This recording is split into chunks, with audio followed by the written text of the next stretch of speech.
Alright, so back to actually solving fraction questions. So now that we know how to type fractions into our calculator, it's really important to understand how fractions work. I know that you all are obsessed with your calculators and probably would type something in as simple as 6 plus 7 just because you're anal like that, but even though you do that, you need to understand how fractions work in general. And for all you math whizzes out there, if this seems really basic, you can definitely move on to the intermediate portion of arithmetic, because this is our basic portion, which is a total fundamentals review. And the fundamentals are really important even for the really advanced topics, because if you don't have the fundamentals, then at the end of the day, you're not going to be able to get the correct answer. So, the first thing you need to know how to do with fractions is add and subtract. And the key to adding and subtracting fractions is that you need a common denominator. So, if we look at these examples, the denominator of a fraction is what comes on the bottom. The top of the fraction is referred to as the numerator. So, if we look at this problem, the denominators are not the same. So we have to make them the same by finding a number that's common in between them. So the easiest thing to do is just to multiply the two numbers together. And that gives us a common denominator of 33. So what we would do then is we would multiply this fraction by 3 over 3 and this fraction by 11 over 11. By doing that, we end up with 9 over 33 plus 22 over 33. Then, once you have the denominators the same, all you want to do is add the numerator, so you add the top, and you keep the denominator the same.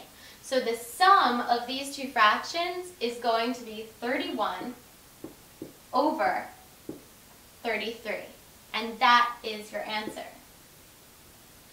For subtracting, we do the same thing. So in this problem, it says 8 over 9 minus 1 over 6. So the common denominator for this, you could just multiply them together and get 54, or you could realize that 18 is a smaller number. So if you don't want to use, big numbers like 54, we can make them both 18. So to make the 9 and 18, we're going to have to multiply that fraction by 2 over 2. To make a 6 and 18, we're going to have to multiply that fraction by 3 over 3. Once we do that, this fraction then becomes 16 over 18, and this fraction becomes 3 over 18.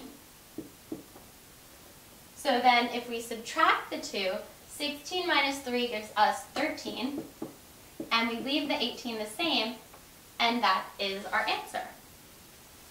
Then the next thing that you need to learn how to do with fractions is multiply them. So multiplying fractions is much easier than adding and subtracting, because you can literally multiply straight across the top and straight across the bottom. If you want, you can cancel out terms that are similar and you can reduce the fractions, but it's totally unnecessary if you just want to multiply straight across the top, straight across the bottom. So I'll show you both ways. If we multiply this straight across the top, straight across the bottom, we end up with 15, 3 times 5, over 120. So that's one way of doing it. The other way of doing it is to reduce it down and make the numbers a little bit smaller. So if we have a 3 on the top here and a 12 on the bottom, we can get rid of the common 3 between them. So this becomes a 1, and this becomes a 4.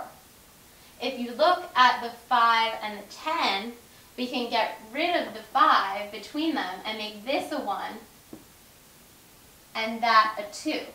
So now on top we have 1 times 1, which is 1, over 4 times 2, which is 8. And if you reduce that down, 15 over 120 actually reduces down to 1 over 8. So both of them give you the same answer. It's just totally a matter of preference whether you want to work with smaller numbers or not. The other thing that you want to remember about multiplying by fractions is that the SAT likes to waste your time because they know that time is of the essence on the math section. So they'll waste your time on the easier questions that you should be doing really fast in hopes that you will be able to finish the section.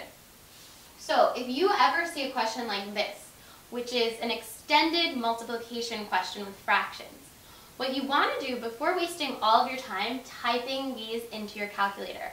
And that, if you remember, with all those parentheses, is going to take you a lot of time because you do parentheses 2 divided by 3, parentheses multiplication, parentheses 3.